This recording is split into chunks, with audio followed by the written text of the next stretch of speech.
At exactly 6:02 a.m., Daniel Rigg pushed open the door to Murphy's diner, just like he had every morning for the past 15 years.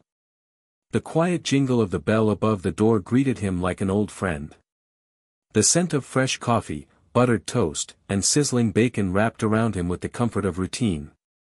He nodded to Maria behind the counter, who smiled and poured his usual, black, no sugar, before he even sat down at his booth by the front window. That booth had become his sanctuary. He always sat facing the door, a habit from his years in the Marines that never faded. Daniel was a tall, broad-shouldered man, his back still straight as a rifle barrel, his movements measured. The silver threads in his close-cropped hair and beard marked his age, but his presence commanded quiet respect, even among strangers. He wore a pressed button-down shirt tucked neatly into khakis, with his weathered Marine Corps cap resting on the table beside a folded copy of the Indianapolis Star. The morning light poured in through the window, casting golden slants across his purple heart medal, which he pinned to his lapel every day, not for show, but for memory. As he sipped his coffee, he read slowly through the local news, his eyes scanning headlines about city council meetings and school board votes. He lingered on a small piece about a veterans appreciation event scheduled for next month. A faint smile tugged at the corners of his mouth. Then, he turned the page, and everything changed. At 6:15 a.m., the front door burst open with a clang of brass and cold air. 3 white teenagers stumbled in, loud and reeking of alcohol and marijuana. Their laughter was sharp and unruly, slicing through the stillness of the diner. The leader of the trio, a bleach-haired kid in designer sneakers and a smug grin, looked around and spotted Daniel sitting quietly alone. Tyler Morrison was his name, 19 years old, a college dropout with too much money and too little discipline. He swaggered toward a booth 2 tables over, flanked by his buddies Jake Sullivan and Brett Collins, both 18 and clearly born into wealth, judging by their overpriced jackets and entitled posture. "Look at this old black dude taking up space," Tyler said loudly, making no effort to hide his words. "Probably been here all night nursing 1 cup of coffee like they always do." Daniel looked up slowly from his paper. His expression was unreadable, calm but watchful. He didn't respond. The other patrons, just a few construction workers and a man reading at the counter, shifted uncomfortably, avoiding eye contact. Maria froze mid-pour behind the counter, her face tense. Jake smirked. "My dad says they just hang out in places like this 'cause they got nowhere else to go. Welfare leeches." Daniel carefully folded his newspaper and set it aside. "Gentlemen," he said, his voice low and firm, the kind of voice that carried weight not because it was loud but because it had been earned through fire. "I'm not looking for any trouble. But perhaps you could keep your voices down.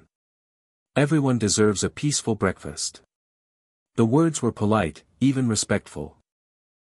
But Tyler's face flushed with rage. The boy wasn't used to being checked, especially not by a man like Daniel, black, older, calm. The kind of man he'd been taught to disregard. Daniel saw it immediately, the glint of privileged anger that always followed the slightest challenge. "Did this old man just tell us what to do?" Tyler shouted, now standing. His voice echoed across the diner. "Is this threatening black guy trying to intimidate us?" Daniel remained seated. His hands stayed on the table. His posture didn't change, but his eyes, cool and unwavering, locked onto Tyler's. "I simply asked you to lower your voices," he repeated. "Nothing more.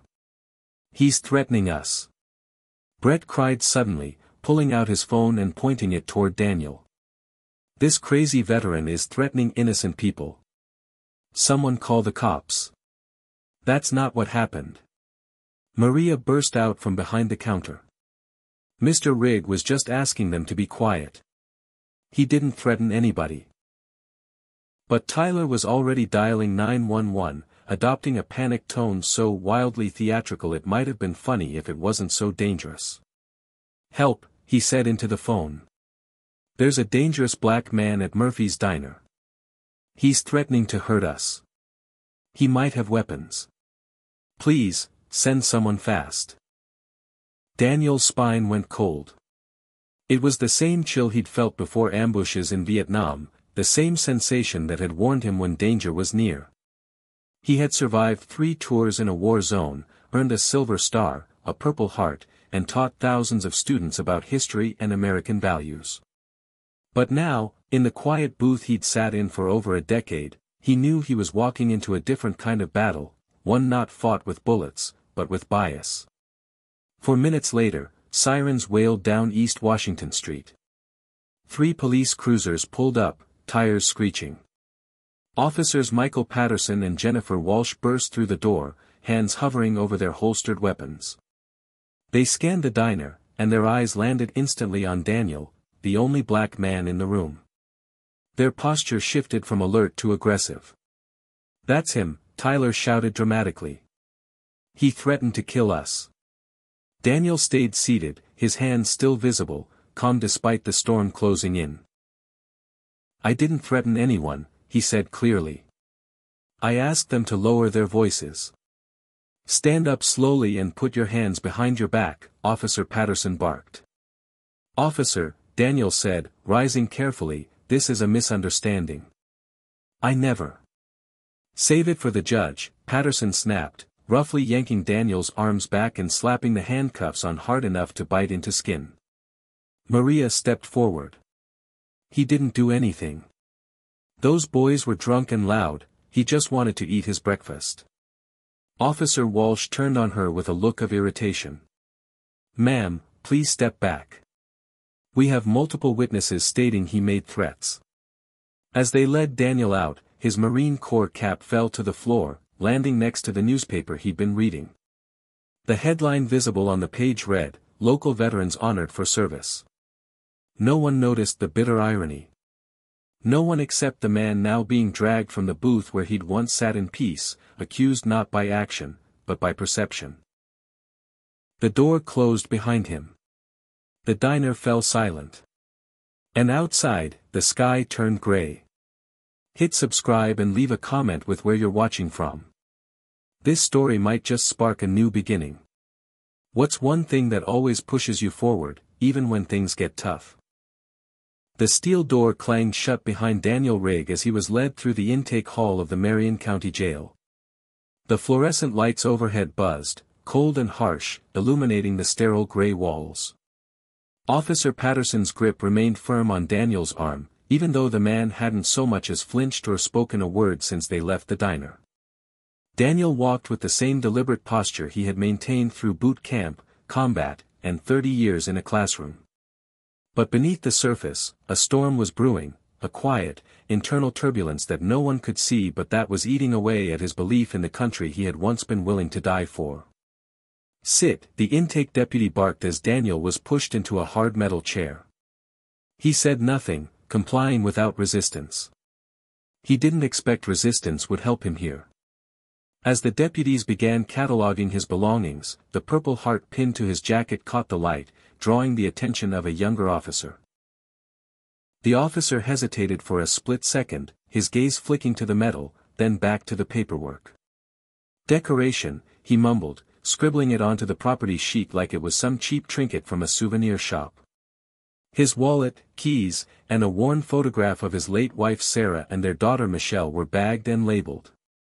The image of Sarah's warm smile disappeared into a plastic pouch with a zipper that sounded too final. Mugshots came next. Daniel stood still, his eyes locked on the camera lens, his expression unreadable. He didn't frown. He didn't smile. He simply stared, allowing them to capture his face in digital permanence, knowing it would soon be flashed across every evening news broadcast in Indianapolis. They fingerprinted him, then assigned him a number and a cot, as if all the years he had lived as a citizen, teacher, father, and Marine had been erased the moment the handcuffs clicked shut. By early afternoon, news anchors were already rehearsing their dramatic tones. A 66-year-old veteran is behind bars today after allegedly threatening a group of teenagers at a downtown diner, said the Channel 8 anchor. The accused, Daniel Rigg, is a former Marine sniper. Police say he used his military experience to intimidate the victims. His mugshot filled the screen, followed by yearbook-style photos of the three boys, Tyler Morrison, Jake Sullivan, and Brett Collins, smiling clean-cut and harmless in ties and polos. The contrast couldn't have been more stark. The narrative was taking shape: swift and brutal, dangerous black veteran terrorizes innocent white youth. Inside the jail, Daniel lay on the thin mattress of his cell, staring at the ceiling, listening to the far-off clang of metal and the muttered conversations of other inmates. He thought about Vietnam. Not the firefights or the blood or the endless jungle. He thought about the last patrol, the day his squad had walked into an ambush, and he had held them together long enough for the helicopters to arrive. He had killed that day, not out of hate, but out of duty, out of the fierce protective instinct to defend those who depended on him. That was the day he earned the Silver Star.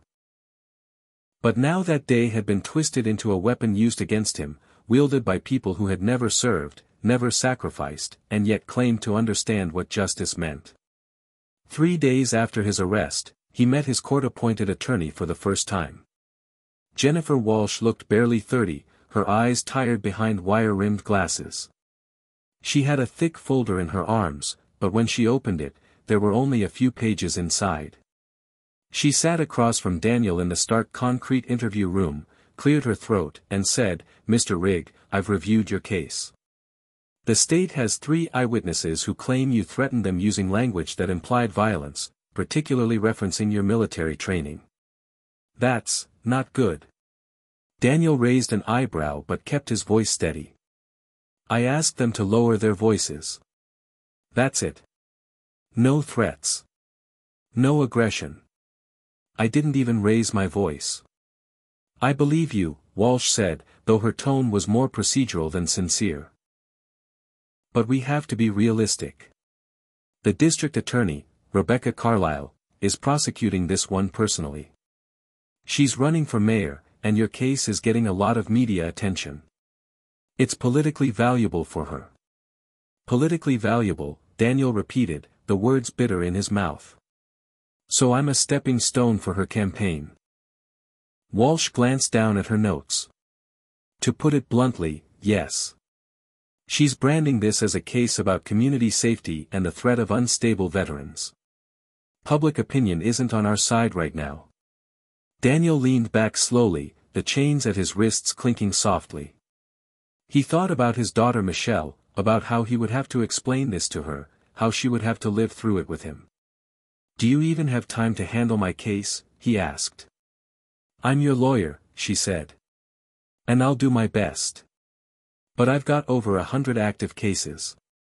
The system's overwhelmed." Daniel nodded grimly. He had survived worse odds in the jungle. But at least then, the enemy wore a uniform. Here, it wore a suit and smiled for the cameras. The day of his arraignment, protesters filled the steps outside the courthouse.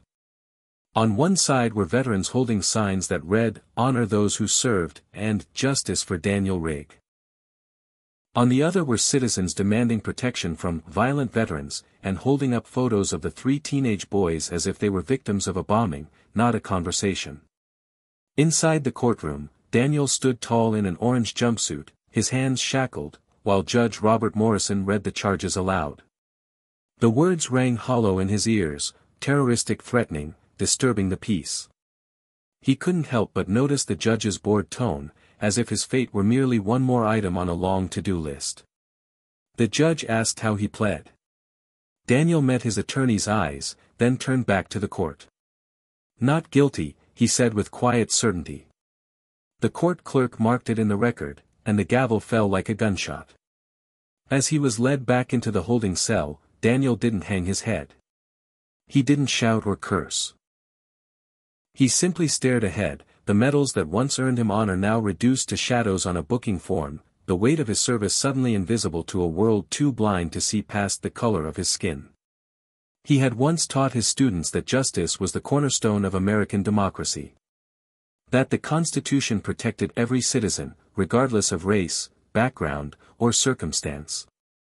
Now, in the same country he had fought for, he was learning a harder truth. Justice wasn't blind. It just refused to look at people like him. The courtroom smelled of polished wood and quiet tension. Daniel Rigg sat at the defense table, hands folded, eyes focused straight ahead. He was dressed in a wrinkled gray suit borrowed from a county locker, the fabric barely fitting his broad shoulders. The chain that linked his ankles clinked quietly every time he shifted in his seat, a cruel reminder that he was no longer regarded as a veteran, a teacher, or a citizen, only as a criminal waiting to be judged. Judge Robert Morrison presided from the bench, an aging figure with a reputation for speed over scrutiny. His white hair was slicked back and his gavel hand twitched impatiently as lawyers shuffled their papers. Jennifer Walsh sat beside Daniel, her thin frame nearly swallowed by the defense table. She was scribbling notes onto a yellow legal pad, but the tight set of her jaw betrayed the truth: they were entering a fight they had no weapons for. The jury selection had been completed earlier that morning. Out of the 12 jurors, 10 were white, 1 was a Latina office manager, and the lone black juror was a night shift security guard who barely spoke during the selection process. The questions posed by the court were shallow at best. Can you be fair? Do you have military relatives? Have you ever felt unsafe around someone with combat experience? Deeper, more uncomfortable questions, ones that might uncover bias or prejudice, were brushed aside by the judge as unnecessary. When Walsh objected to the lack of racial representation, Judge Morrison waved it off. "This is a community jury drawn from the local population," he said. "That's all the law requires." Daniel watched from his chair, understanding that the war he was about to fight wasn't being fought on level ground. District Attorney Rebecca Carlisle stood as the opening statements began. She was striking in her navy blue pantsuit, her voice polished by years of courtroom experience and political ambition. The cameras in the back of the courtroom didn't faze her; if anything, she seemed to welcome them. She addressed the jury with a confidence that bordered on performance. "Ladies and gentlemen," she began, "this case is not about race. It's not about politics. It's about safety. It's about 3 young men who were threatened by a man trained to kill. Mr. Rigg is a veteran. A sniper. A man taught to eliminate targets with cold efficiency. That training does not disappear. It lingers. It becomes instinct. And on the morning of March 15th, that instinct nearly led to tragedy." Her voice lowered slightly, pulling the jury in. Had those boys not called the police, who knows what might have happened? Jennifer Walsh rose next. Her voice trembled slightly as she addressed the jury. "My client is a 66-year-old retired teacher who asked 3 young men to lower their voices at a diner. He didn't threaten them. He didn't raise his voice. He didn't stand up from his seat. He has no criminal history. He has spent decades serving his country and educating its youth. What happened that morning was not a crime. It was a misunderstanding twisted into something far more sinister." But even as she spoke, Daniel could see the jury's eyes sliding away, their expressions fixed, their minds already leaning toward the dramatic story they had been fed. The prosecution was ready to reinforce that narrative. The state's first witness was Dr. Marcus Webb, a criminologist from Indiana University. He had never met Daniel. He had never reviewed his records. But he was here to speak in broad terms about what he called late-onset veteran violence. "Veterans with combat experience often exhibit what we refer to as trained aggression," Webb explained. "They are not like ordinary citizens. They've been taught to react to perceived threats swiftly and lethally. The danger isn't just in what they say, it's in what they're capable of doing." Jennifer objected. "Your Honor, this witness has no direct knowledge of my client or this case." "Sustained," Judge Morrison said, "but the damage was already done." The jury had heard what mattered. Daniel wasn't a man. He was a weapon. Next came the 3 boys. Tyler Morrison took the stand first, his hair neatly combed, his tie perfectly knotted. He looked every bit the innocent victim. "He looked at us like we were targets," Tyler said, voice quivering on cue. He said, "Young men like you need to learn respect, and I know ways to teach it you'll never forget." The words hung in the air like smoke. Daniel sat motionless. He had never said any such thing. But Tyler had rehearsed the lines so many times, he delivered it like a memory, not a fabrication. Jake and Brett followed with similar testimonies, each adding detail, each lie building upon the last. They spoke of fear, of Daniel's military posture, of how he supposedly flexed his hands like he was imagining choking them. Their stories, once filled with contradictions in the police reports, now fit together perfectly, cleaned, polished, coached. Maria Rodriguez, the waitress who had witnessed everything, was finally called to testify by the defense. She approached the stand with visible nervousness, clutching her apron. "I saw the whole thing," she said. "Mr. Rigg didn't threaten anyone. He just asked them to be quiet. They were drunk and loud and rude. But Carlyle was ready." During cross-examination, she asked a single devastating question. "Mrs. Rodriguez, are you a U.S. citizen?" Maria hesitated. I'm working on my papers." "So, you're undocumented?" "Objection." Walsh cried. "Irrelevant." "Sustained," the judge said, but the jury had already heard enough. The credibility of the only neutral witness was shattered by her immigration status. Other potential defense witnesses, like Carlos, the cook who saw the entire incident, never made it to court. Carlos called in sick the day of his testimony, later admitting he received a threatening phone call warning him to stay out of it or ICE might take an interest. Another diner patron who'd promised to testify never returned Walsh's calls. He later told a reporter that his employer suggested staying out of controversial cases if he wanted to keep his job. By the end of the day, the prosecution had painted Daniel as a loaded gun waiting to go off. His military service was no longer a badge of honor, it was proof of potential danger. The jury, swayed by fear and slick presentation, watched Daniel like a threat, not a man. Jennifer sat beside him, defeated, flipping through her thin file while the prosecution's team carried out boxes of evidence and expert witness notes. As court adjourned, Daniel was led back in chains. His thoughts turned not to the witnesses or the jury, but to his students, those young men and women he had taught about the Constitution, about justice, about the ideal of equality under law. He wondered what he would say to them now. Perhaps nothing. Perhaps silence was the only truth this courtroom would ever allow him. Justice was no longer an argument. It was theater. And Daniel Rigg had just been cast as the villain. The courtroom was silent except for the steady ticking of the antique clock on the wall, its hands crawling toward a verdict that felt less like justice and more like inevitability. Daniel Rigg sat motionless at the defense table, his face calm, carved in quiet defiance. His dignity hadn't left him, but even that was beginning to feel like the last remnant of a life being methodically erased.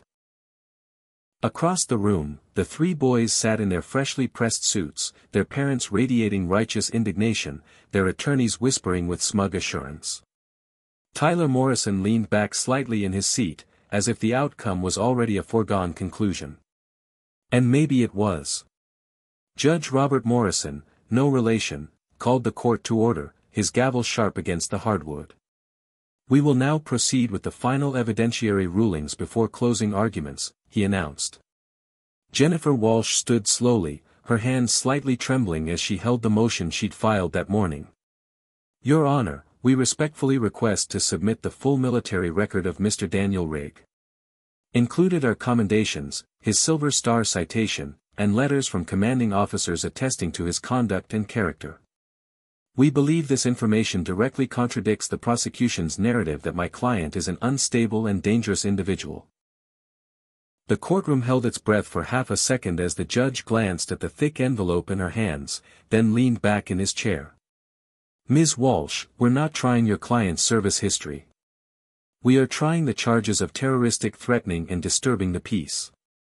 His war record, commendable though it may be, has no direct bearing on the incident in question."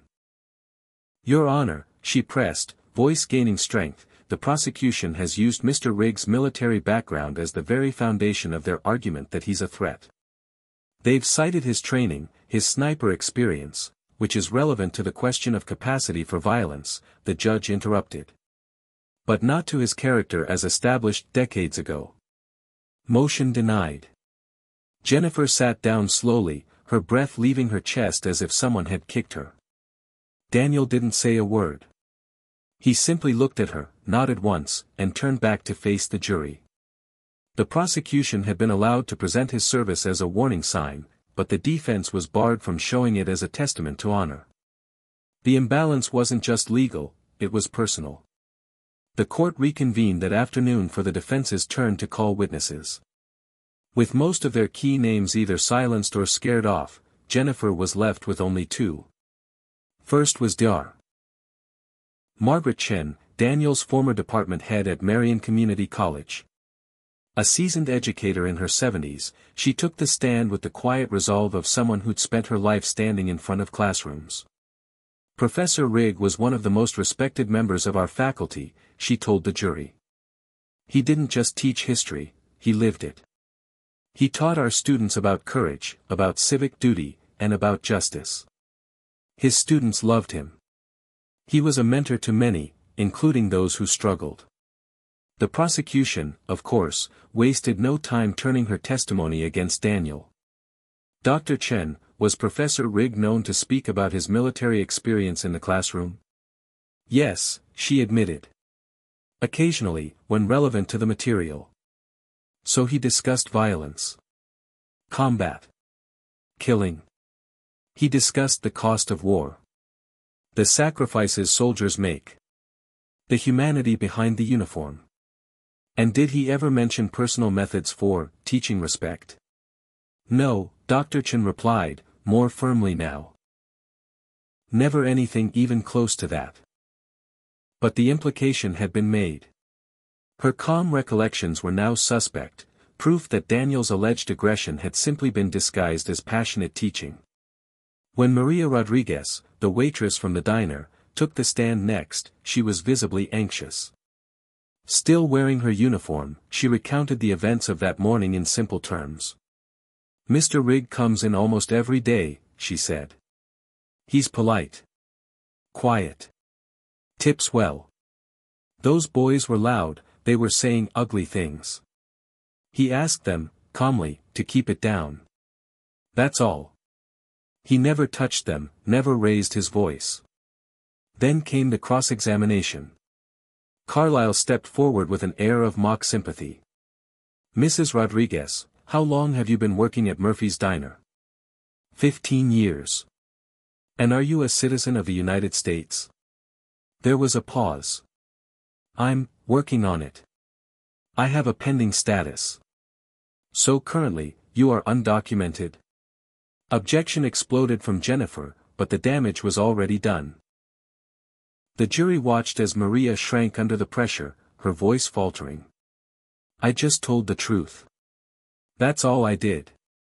We're not questioning your integrity, Mrs. Rodriguez, Carlyle said with a smile that contradicted her words. We're simply establishing context. Maria stepped down, her truth diluted in the sea of suspicion her immigration status had conjured. Daniel exhaled slowly as he watched her return to the gallery, eyes cast downward. He wanted to stand, to speak, to tell the courtroom how many years Maria had served the community, how many quiet mornings she had brought him coffee with kindness and familiarity. But he remained seated. Bound by silence. Bound by chains.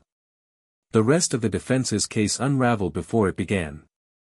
2 additional witnesses, both regulars at the diner, failed to appear. One claimed car trouble.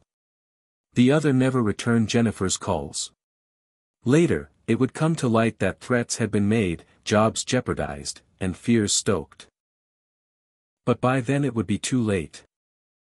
Back in the holding cell that night, Daniel sat on the metal bench, the walls pressing in like the jungle had once done so many years ago.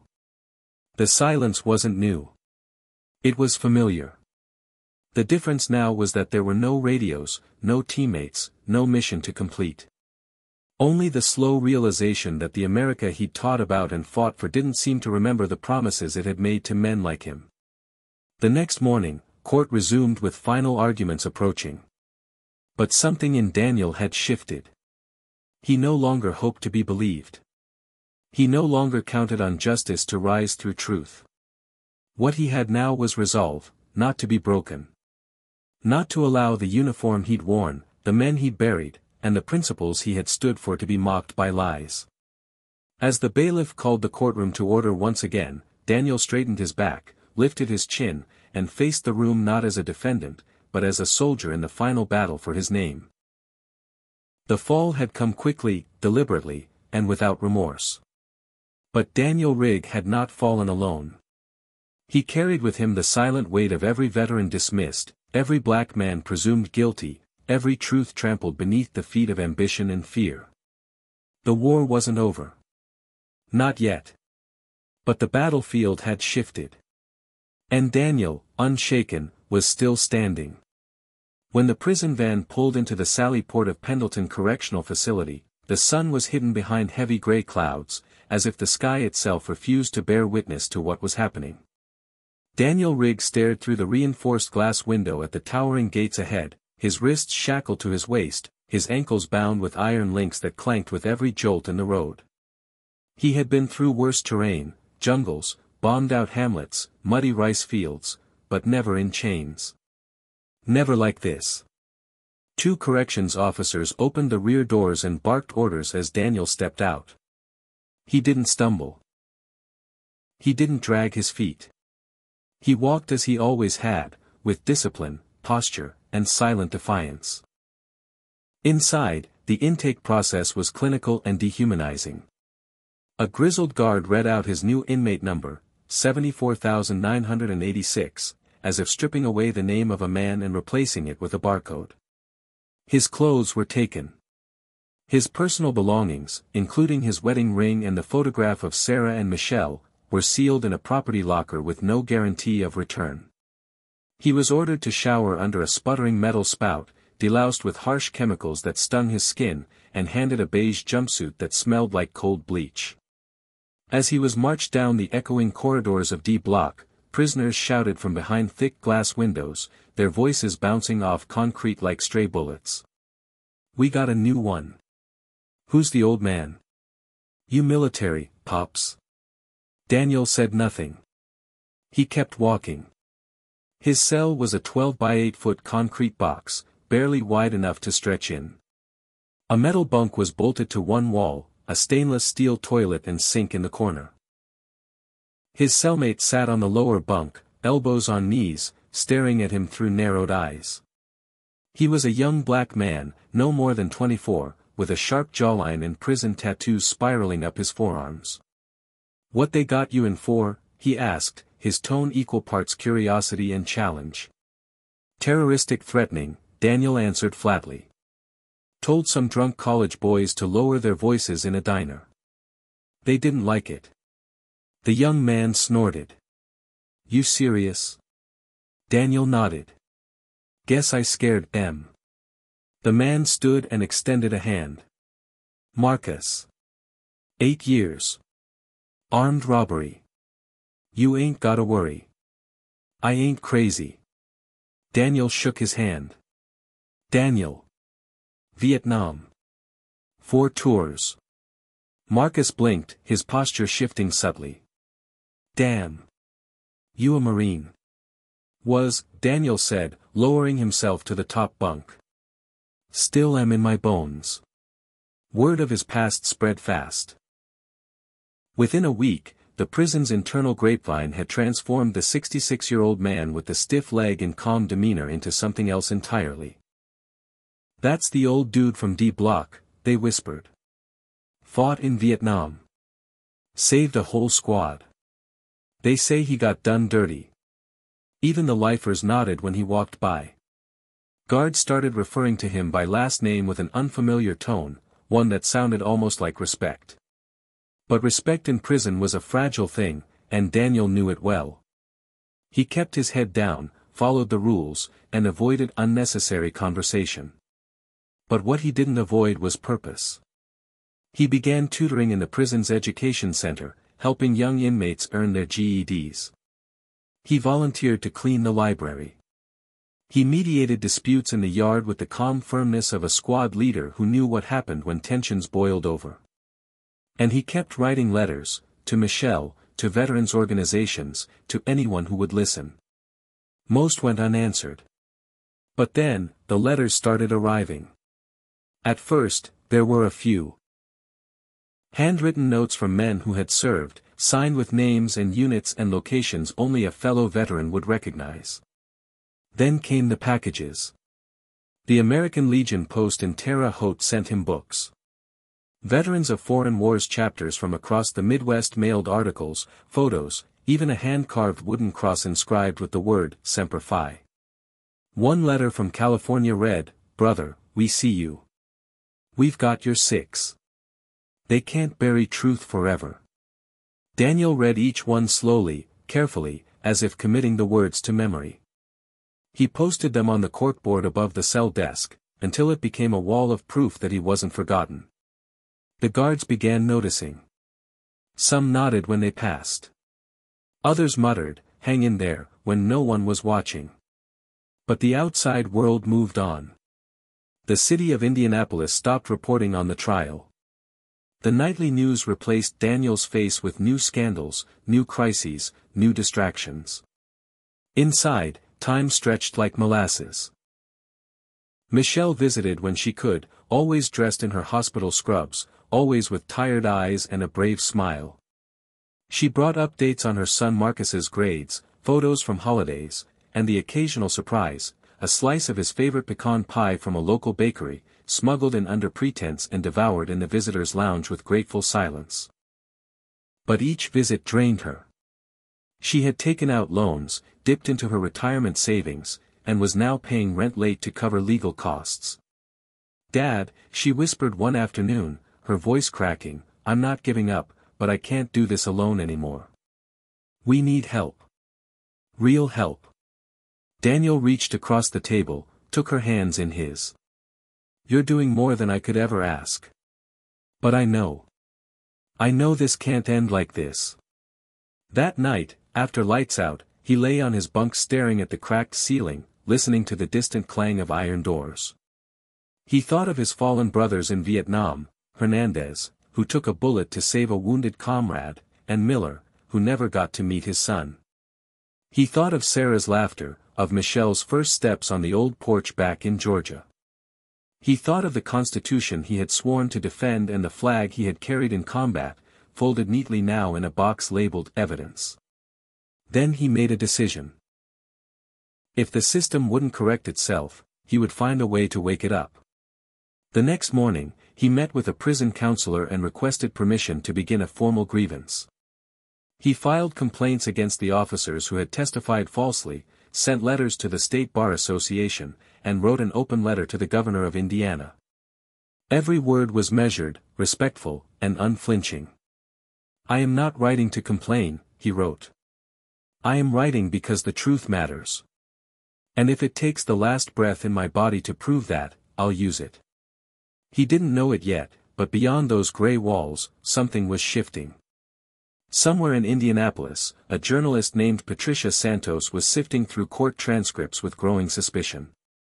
Somewhere in Washington, D.C., a retired general was staring at a dusty file marked, "Classified, 1973. And somewhere across the country, thousands of veterans were whispering his name. Daniel Rigg. Marine. Educator. Prisoner. And still, somehow, a soldier. Hit subscribe and leave a comment with where you're watching from. This story might just spark a new beginning. What's one thing that always pushes you forward, even when things get tough? Patricia Santos wasn't supposed to care. She had covered dozens of trials in Marion County, most of them blurring together into predictable patterns of guilt, denial, and procedural choreography. But something about the Daniel Rigg case clung to her like wet smoke. She hadn't planned to stay for the whole trial. The press gallery had been crowded with reporters chasing sound bites and campaign spin. But when she saw Daniel walk into the courtroom on the first day, tall, composed, and bound in chains, something in his face made her pause. He didn't look defiant. He didn't look broken. He looked like a man being asked to survive the impossible all over again. She watched him take his seat and open a small notebook where he began to write in slow, steady strokes. It wasn't the posture of a guilty man. It was the silence of someone trying to hold on to his identity while the world stripped everything else away. Weeks after the conviction, long after the networks had moved on to newer stories and flashier scandals, Patricia sat in her office with the trial transcript spread across her desk like the pieces of a broken mirror.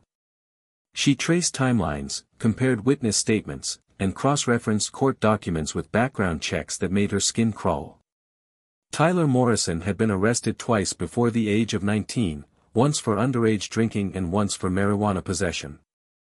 Both charges had disappeared quietly, thanks to his father's political connections. Jake Sullivan had been expelled from his university for academic fraud, though no one on the jury had heard a word about it. Brett Collins had a sealed juvenile record that Patricia's sources hinted included a violent assault that had been buried under layers of legal privilege. The boys had been portrayed in court as innocent angels blindsided by a dangerous veteran, but their real history painted a different picture. One of entitlement, recklessness, and immunity. Patricia requested the full police reports from the diner incident and compared them to the officers' court testimonies. The inconsistencies were glaring. In the initial report, Officer Patterson had written that Daniel was calm, seated, and compliant. But on the stand, Patterson claimed Daniel had been agitated, confrontational, and muttering veiled threats. There were no body cams, no surveillance footage submitted as evidence, and the waitress's testimony had been publicly discredited on grounds that had nothing to do with truth. It was all built on perception and prejudice. She picked up her phone and called Maria Rodriguez. It took 3 days of calls and a personal visit to the diner to get a meeting, but when they finally sat down at a corner table after closing, Maria's voice trembled as she spoke. "I told the truth," she said. "But no one wanted to hear it. They looked at me like I was trash. Like because I wasn't born here, what I saw didn't matter." Patricia nodded, taking notes, every word falling into place like clues in a maze. "Have you had any threats?" Maria hesitated, then nodded. "Someone called the diner. Said if I kept talking, I'd get reported to immigration. My cousin's name was mentioned. I haven't said a word since." Patricia left the diner with a hard knot in her chest. She had seen injustice before. But this wasn't just bias.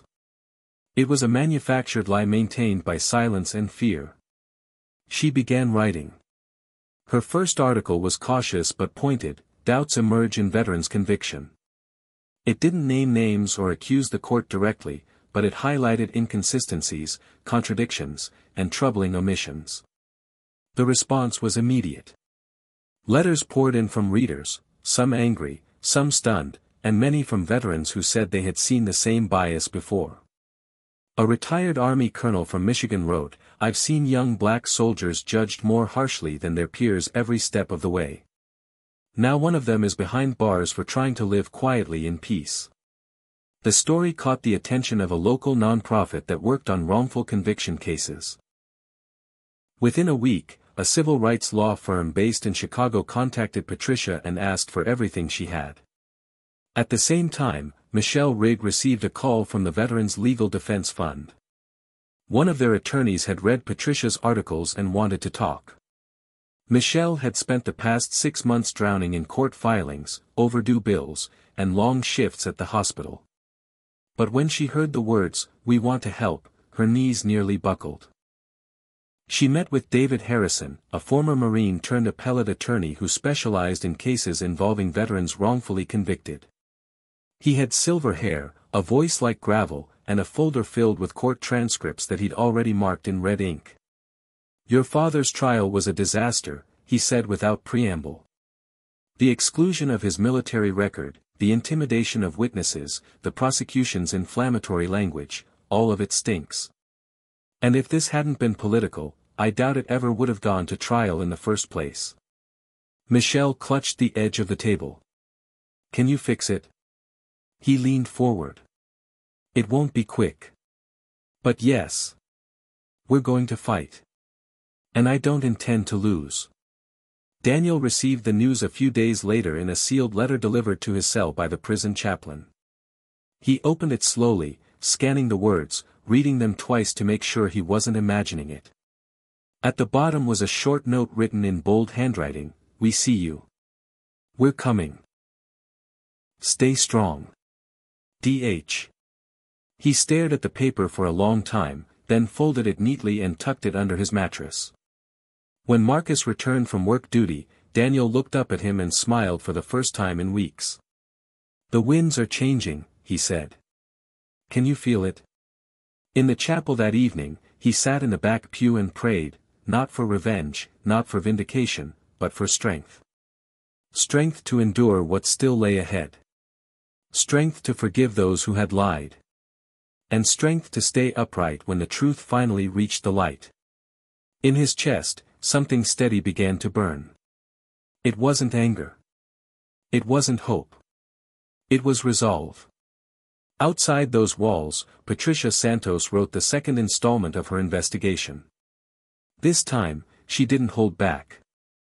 She named names. She published Tyler Morrison's arrest records, the suspicious donations made to the district attorney's campaign by Morrison's father, and the text messages she'd obtained from a source that revealed coaching of the boy's testimony. The headline ran in bold across the Sunday edition, "Privilege, Politics, and a Marine's Fall, the Case of Daniel Rigg." That morning, the article sat on every breakfast table in Indianapolis. By noon, it had gone viral. By evening, national news outlets were calling Patricia for interviews. Somewhere in Washington, D.C., an aging retired general named Samuel Wyatt clicked on the article, his hands trembling slightly as he read the name at the center of it all. Daniel Rigg. The man who had saved his life 50 years earlier. The man he thought was lost to time and silence. The man he now realized had been fighting one final war. Wyatt picked up the phone, his voice grave as he made a call that would send a shockwave through every corridor of power. "Get me the Pentagon Records Office," he said. "I need access to a file from 1973. It's long overdue." General Samuel Wyatt stood by his office window, staring at the distant stretch of Arlington Cemetery through the fogged glass, his reflection older than he remembered.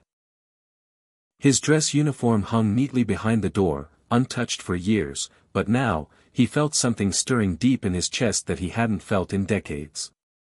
A duty unfulfilled. A debt unpaid. In his hand was a printed copy of the article by Patricia Santos, the name Daniel Rigg circled in red ink. Wyatt had read it 5 times already, and each time the words pierced deeper. A name buried in silence had returned, not with honors, but with shackles. He remembered the day, 50 years earlier, when Corporal Rigg had saved his life. It was March 26, 1973, the final months of America's war in Vietnam. Wyatt had been a young lieutenant then, leading a reconnaissance patrol near the Cambodian border. They walked into an ambush, a brutal and sudden hail of gunfire from an enemy company lying in wait. 3 men dropped instantly. The rest scrambled for cover, pinned down behind a cluster of rocks, trapped with no way to retreat. They had no support, no air cover, and no hope. Until a single voice crackled through the radio. "I've got your position in my scope. Hold tight." It was Corporal Daniel Rigg, perched on a ridge nearly 1,000 yards away, rifle steady, vision clear. For 6 hours, Daniel fired with inhuman precision. He took out machine gunners, spotters, mortar teams. Every shot opened a path to survival. Wyatt never forgot the calm in his voice as he relayed coordinates for airstrikes, the way he ignored his own wounds to keep the rest alive. 37 soldiers were evacuated that day because of Rigg. The recommendation for the Medal of Honor had been written by Major Carson, but before it could be processed, Carson was killed in a helicopter crash. And then, somehow, the paperwork vanished. Rumors of buried files, of discrimination in the military honors process for black soldiers, swirled but never stuck. Wyatt had searched for years but eventually gave up, assuming Rigg had moved on, perhaps even passed away. Now he knew better. Now, Corporal Rigg was sitting in a prison cell, convicted not for violence, but for daring to exist with dignity in a place that had refused to see his worth. Wyatt picked up the phone and made a series of calls. The Pentagon. The Records Office. The Archives Division. He called in every favor owed from his 4 decades of service. He raised his voice when he needed to, dropped names when he had to, and finally, when he got a hold of a clerk who hesitated about releasing sealed records, he simply said, "This man saved my life. Either I get those documents, or I go on television and ask why the Pentagon buried a Medal of Honor file for 50 years.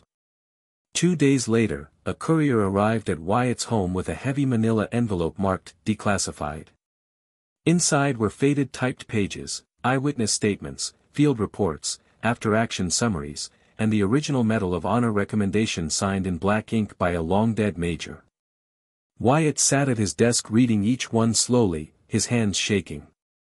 Every page confirmed what he already knew: Daniel Rigg had not only earned the medal, he had redefined the meaning of service under fire. Wyatt didn't hesitate. He called Michelle Rigg personally. When she answered, her voice tired and guarded, he spoke with the same command he used to give orders in the field.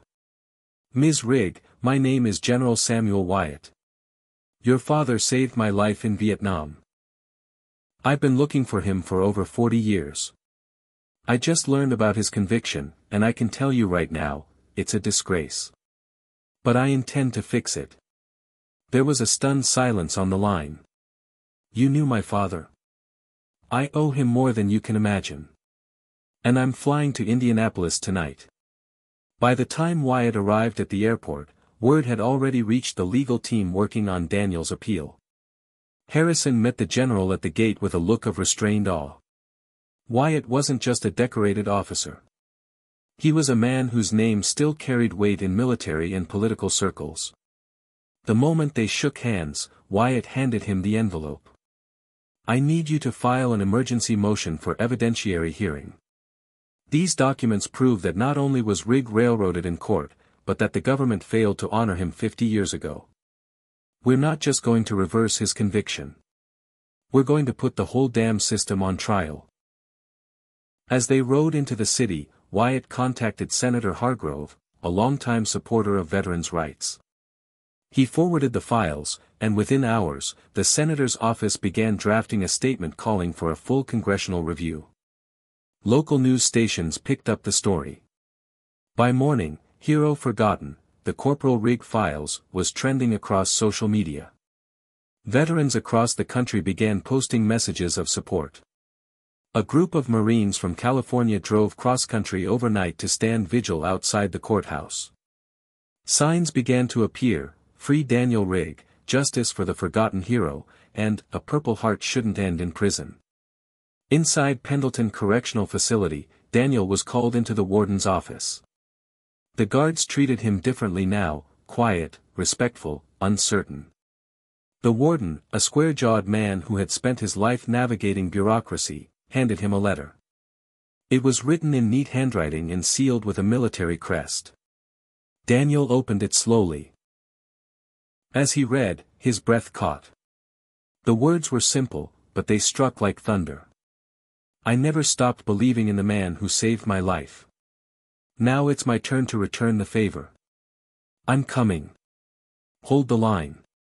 General Wyatt." He looked up from the letter, blinking slowly. "I don't understand," he said. The warden cleared his throat. "You will. There's a hearing tomorrow. They're calling it an emergency motion, but I think it's something bigger." That night, for the first time since his arrest, Daniel slept without pain in his chest. He still heard the clanking of metal doors, still felt the ache in his leg, but something had changed. The shadows were breaking. Truth, long buried, was clawing its way to the surface. The following morning, the courthouse steps were crowded with veterans, reporters, and citizens holding candles and flags. The media trucks were parked along the sidewalk, their antennae pointed to the sky. At 6:47 a.m., a black military helicopter descended from the clouds and touched down in the courthouse parking lot. The side door opened, and General Wyatt stepped out, flanked by a Pentagon spokeswoman and a military historian. Cameras clicked. Reporters shouted questions. Wyatt didn't pause. He walked up the steps with iron in his spine and justice on his breath. Inside the courthouse, the courtroom was already full. Judge Morrison looked rattled as the general entered, carrying the envelope of truth like a live grenade. In the rows behind the defense table, Michelle sat with tears in her eyes. Harrison whispered, "This is it. This changes everything." And at that moment, as the gavel struck and the hearing began, Daniel Rigg was led into the room from a side door. He walked slowly, but upright, his shackled hands steady. When he saw Wyatt at the front of the courtroom, their eyes met across the decades. Neither man saluted. They didn't need to. This wasn't the battlefield. But it was a war, and finally, reinforcements had arrived. The courtroom was so silent that the soft ticking of the judge's antique clock echoed like a metronome of fate. The moment Daniel Rigg stepped through the side entrance, dressed in his prison uniform, escorted by 2 federal marshals, the room seemed to pause. Every eye turned toward him, but his gaze didn't waver. He didn't look around for sympathy. He didn't flinch at the whispers. His focus remained fixed on the man standing near the bench in a dark military uniform, General Samuel Wyatt. For a moment, the years between them vanished. They weren't old men separated by circumstance, they were brothers bound by war and duty. Wyatt nodded once, firm and steady, and Daniel returned the gesture with the barest inclination of his chin. For a second, no one spoke. Then the judge cleared his throat, trying to reassert control. "This hearing is convened under emergency petition to review new evidence presented by the defense," Judge Morrison announced, his voice stiff with unease. "This court recognizes General Samuel Wyatt as an expert witness and a direct party of interest. You may proceed." General Wyatt stepped forward slowly, opening the declassified folder and placing several copies on the court clerk's table. He addressed the room not with grandstanding, but with deliberate, razor-sharp clarity. "Your Honor, what you have before you are official military documents that were sealed for 5 decades. They include after-action reports, eyewitness accounts, and a Medal of Honor recommendation for Corporal Daniel Rigg. The events described took place in March of 1973 in Vietnam. I was a first lieutenant at the time. I would not be alive today if it weren't for the actions of that man." He pointed directly at Daniel, and the silence cracked like glass. Murmurs stirred among the observers, reporters scribbled furiously, and the prosecutor fidgeted nervously in his seat. Wyatt continued. "Corporal Rigg risked his life for hours under enemy fire to rescue 37 men, including myself. His accuracy as a sniper, his calm under pressure, and his refusal to leave anyone behind saved an entire unit. The recommendation for the Medal of Honor was submitted by Major Thomas Carson, who was killed in action before it could be processed. The paperwork was lost in the chaos that followed. I have spent years trying to track this down. And now that I have it, I won't let this man's name be tarnished by a system that forgot him." The prosecutor rose, adjusting his tie. "Your Honor, while we acknowledge the heroism described, we must assert that this has no bearing on the charges brought against the defendant for threatening behavior and public endangerment." General Wyatt didn't flinch. "With all due respect, counsel, it has everything to do with it. A man's character is the foundation of his credibility. You painted Daniel Rigg as volatile, dangerous, and aggressive. But the truth is, he's been the opposite his entire life. You erased his service, denied the jury the right to know who he was, and allowed a narrative built on fear and prejudice to decide his fate. That's not justice. That's manipulation." Judge Morrison sat back, his expression unreadable. "Continue," he said quietly. David Harrison stood, walking to the front of the courtroom with a heavy binder of evidence. "We have secured affidavits from 3 retired Marines who served with Mr. Rigg. We have character references from over 24 former students and colleagues. We also have new testimony from Maria Rodriguez, the waitress who was dismissed as unreliable. She has come forward again, despite intimidation, and her statement directly contradicts that of the three accusers. Furthermore, we now have text messages obtained through a legal subpoena showing that those same accusers coordinated their story before contacting police. Gasps rippled through the room.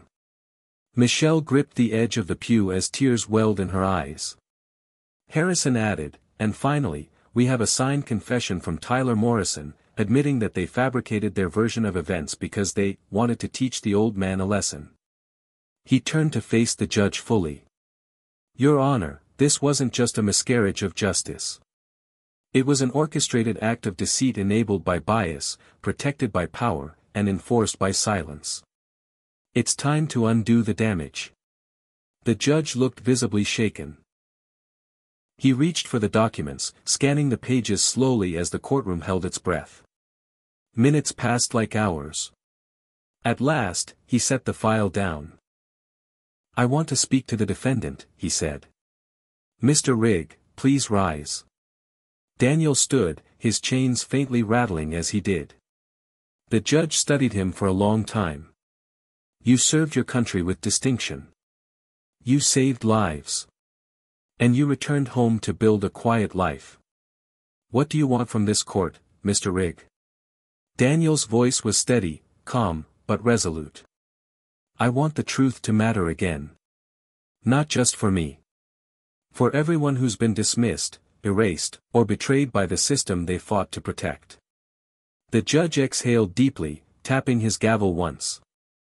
The court finds compelling evidence of prosecutorial misconduct, false testimony, and denial of material evidence. The conviction of Daniel Rigg is hereby vacated and expunged from the record. Mr. Rigg, you are a free man. Cheers erupted in the courtroom. Veterans stood and saluted. Michelle covered her mouth, sobbing as she rushed forward. The marshals stepped back and unlocked Daniel's cuffs. For the first time in nearly a year, his wrists were free. General Wyatt approached him, placing a hand on his shoulder. Welcome back, Marine. Outside, the crowd of supporters erupted into applause as Daniel stepped into the sunlight. Reporters surged forward, but he raised a hand gently. There'll be time for answers. Right now, I need to breathe. He walked down the steps slowly, flanked by Wyatt and Michelle, as camera flashes captured the moment the truth reclaimed a man the world had tried to forget. News anchors called it a historic reversal. Some used the words redemption, others called it a reckoning. But Daniel didn't care about headlines. He cared about his daughter's hand in his, the weight of a country's apology in the form of a saluted nod from a four-star general, and the feeling of air that no longer tasted like confinement. That night, as the city buzzed with debate, celebration, and outrage, Daniel sat quietly in Michelle's apartment, holding the original Medal of Honor recommendation in his hands. He read every line, then set it on the table and looked up. They gave me back my name, he whispered. But I still have work to do. Michelle tilted her head. What do you mean? He looked out the window at the distant courthouse dome. There are others like me. Still locked away. Still waiting for someone to remember them. If this war taught me anything, it's that no soldier should fight alone. And with that, Daniel Rigg, now a free man, began planning his next mission. The morning after the verdict, Daniel Rigg woke to the smell of brewing coffee and the soft sound of Michelle humming in the kitchen. For a moment, he thought he was back in another life, before the trial, before the arrest, before the bitter stain of betrayal had touched every corner of his world. But then he opened his eyes and saw the sunlight pouring through the window, golden and clean, and realized something deeper. He was free, and this freedom wasn't a return to the past, it was the beginning of something new. He swung his legs over the edge of the couch, joints stiff but spirit steady, and stood with quiet resolve. Today was not for rest. Today was for the others. Daniel hadn't slept much. After Michelle had gone to bed, He stayed up reading every letter and message that had poured in since the news broke. Some were from veterans he had served with, old friends he hadn't spoken to in decades. Others were from complete strangers, men and women who saw in his story a mirror of their own silencing, their own stolen dignity. One message from a man in Georgia read, "Brother, I served too. Never got my benefits. No one believed me. But you reminded me we're still worth something." Another was from a young veteran's widow in Detroit, "My husband was like you. Quiet, good, disciplined. But they labeled him broken. He took his life last year. Thank you for standing up when he couldn't." Each word ignited something in Daniel, a deep, urgent flame he hadn't felt in years. It wasn't just about clearing his name anymore. It was about restoring worth. Not just for himself, but for every veteran forgotten by the country they swore to serve. As Michelle handed him a steaming mug, he looked her in the eye. "I want to start something. A foundation. A place for people like me. People who never had someone to fight for them." Michelle blinked, then nodded slowly. "What do you need?" He smiled. "A laptop. A website. And your help." They called it the Rig Redemption Initiative. Its mission was simple: to review and support cases of wrongfully convicted or mistreated veterans, especially those lost in the cracks of the justice system. Within 72 hours, donations began flowing in. Wyatt used his contacts to bring in retired JAG officers, pro bono legal teams, and even a data analyst team from Georgetown. Patricia Santos ran a full feature in the Sunday edition titled, "The Sergeant Who Wouldn't Stay Silent," which became the most read piece of the year. The courthouse hearing video went viral, reaching not just national networks but international media. Daniel Rigg became a symbol, not of anger, but of unwavering dignity. In the days that followed, Daniel received an official letter from the Department of Defense, acknowledging the recovered Medal of Honor recommendation and inviting him to a formal recognition ceremony. He declined. Politely, but firmly. "I don't want a medal," he told them. "I want reform." But the letter wasn't the only visitor from Washington. Senator Hargrove flew in to meet Daniel personally, walking into the modest office they had set up inside an old VFW building in downtown Indianapolis. "You've shaken the tree, Sergeant," the senator said, half in admiration, half in warning. "People are listening now. But so are the ones who've kept their secrets buried." Daniel leaned forward. "Then let them hear me clearly. We're just getting started." Michelle watched her father transform before her eyes. He had always been composed, disciplined, and introspective, but now there was a light behind his eyes, a purpose that expanded far beyond his own story. One morning she found him on the phone with a mother in Mississippi, whose son was dishonorably discharged after being accused of insubordination.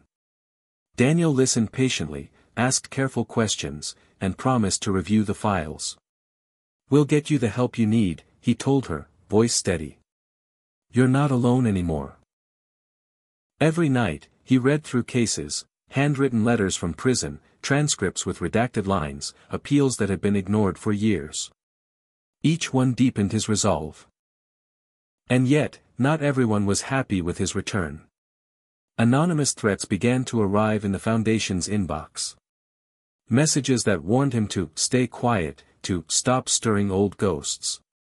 One morning, a dead rat was found nailed to the door of the office. Michelle was rattled, but Daniel remained unshaken. "Fear is what they count on," he said.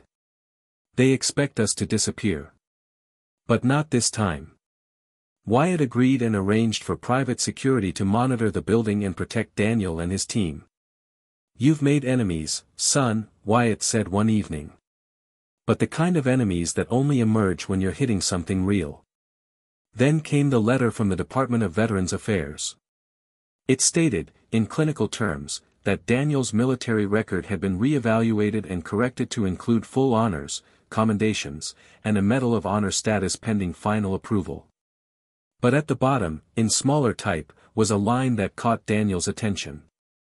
It read, The department acknowledges a systematic failure in the handling of post-service claims for minority veterans and pledges to review those impacted. Daniel held the letter like a fragile truth. Finally, they weren't just hearing him, they were listening. That same week, Daniel was invited to speak at a National Veterans Conference in Chicago. When he took the stage, the auditorium was packed with people of all ages, soldiers, widows, students, reporters. He spoke slowly, deliberately, letting his story unfold not as a tragedy, but as a reckoning. They tried to erase me, he said. Tried to turn my silence into an admission of guilt. But silence is not surrender. And I won't be silent anymore.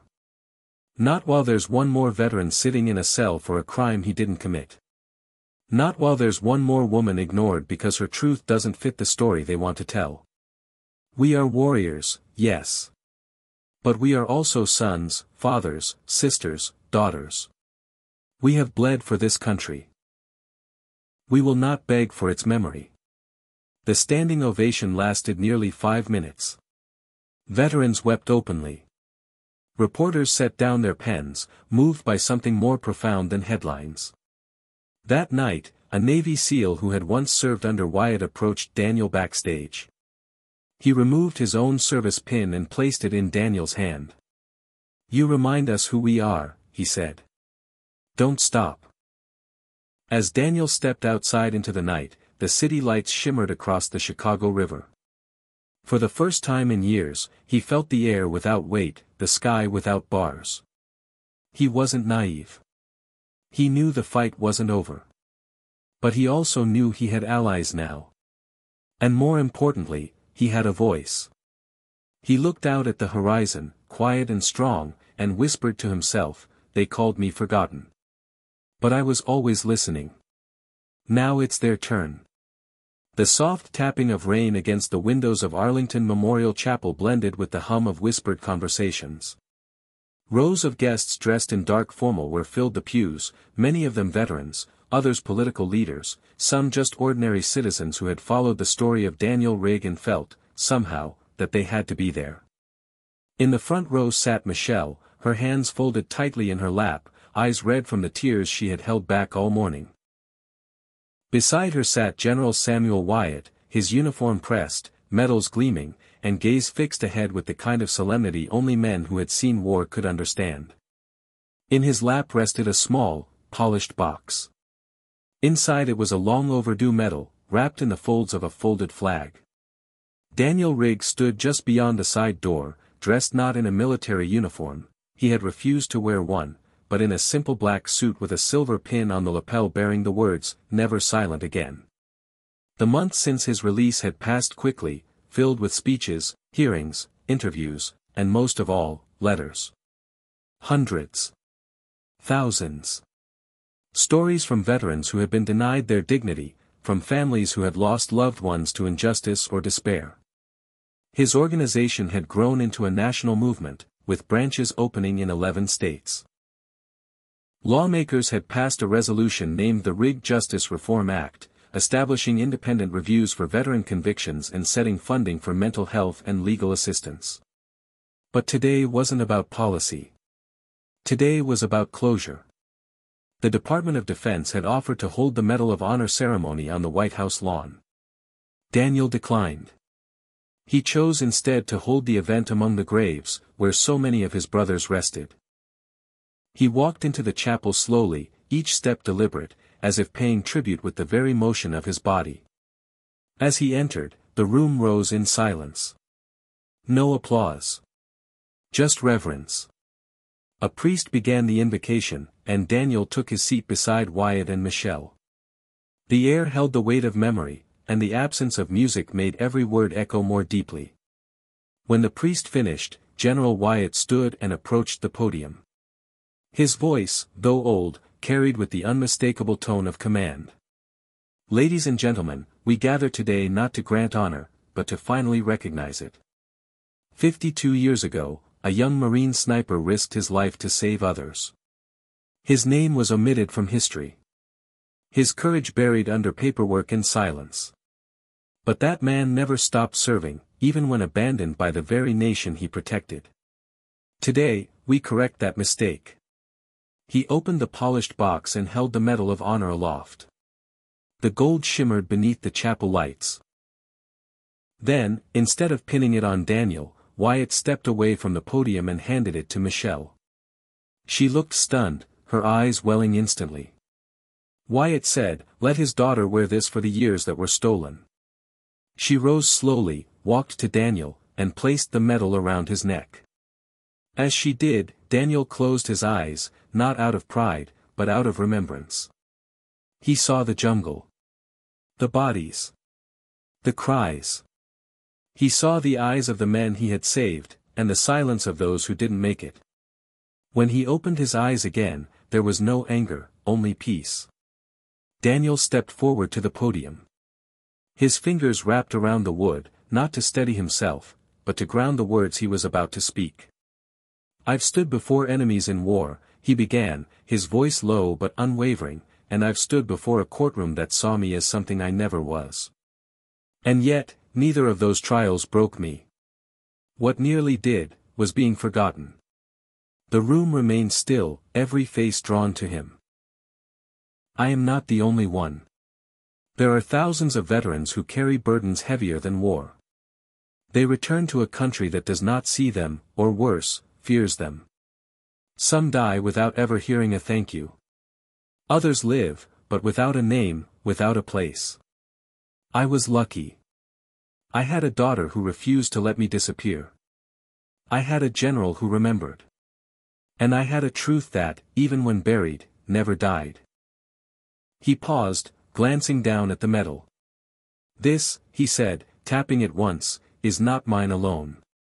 This is for every man and woman who served, and then had to fight again, this time, not for freedom, but for their identity. I wear this for them." As he stepped back, the crowd rose to its feet. Still no applause. Just solemn silence, then the sound of a single Marine bugler outside playing taps.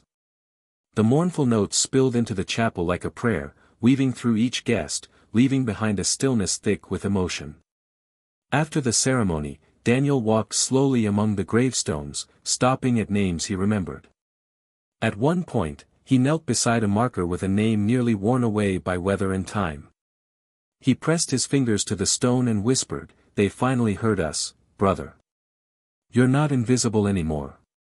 Behind him, Michelle waited with Wyatt, giving him his space. Cameras had captured the moment. The speech was already airing live.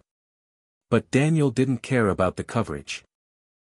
His only concern was the silence of the fallen, and whether they felt vindicated at last. Later that afternoon, as guests departed and the rain lifted into soft gray clouds, Daniel visited the final grave on his path, that of Major Thomas Carson, the man who had written the recommendation that started it all. Daniel laid the folded flag at the foot of the headstone and stood in silence. Then, with the world quiet around him, he raised his hand in a final salute. Not for war. Not for glory. But for truth. By evening, Daniel and Michelle returned home to find the Rig Redemption Initiative's inbox overflowing. New cases. New cries for help. Stories waiting to be heard. As she read the names aloud, Daniel nodded, already thinking. "We'll start tomorrow," he said. "No, tonight." He sat at the table, turned on the lamp, and opened the first file. Michelle placed a cup of coffee beside him. "You don't have to carry it all, Dad," she said. He looked at her and smiled, the tired kind of smile that carried peace. "I know. But for now, while I still can, I will." Outside, the night rolled in gently, no longer filled with bars or accusations, but with the quiet certainty of purpose. And in that silence, a once-forgotten Marine, now remembered, worked under a single light for those still waiting to be seen. Hit subscribe and leave a comment with where you're watching from. This story might just spark a new beginning. What's one thing that always pushes you forward, even when things get tough?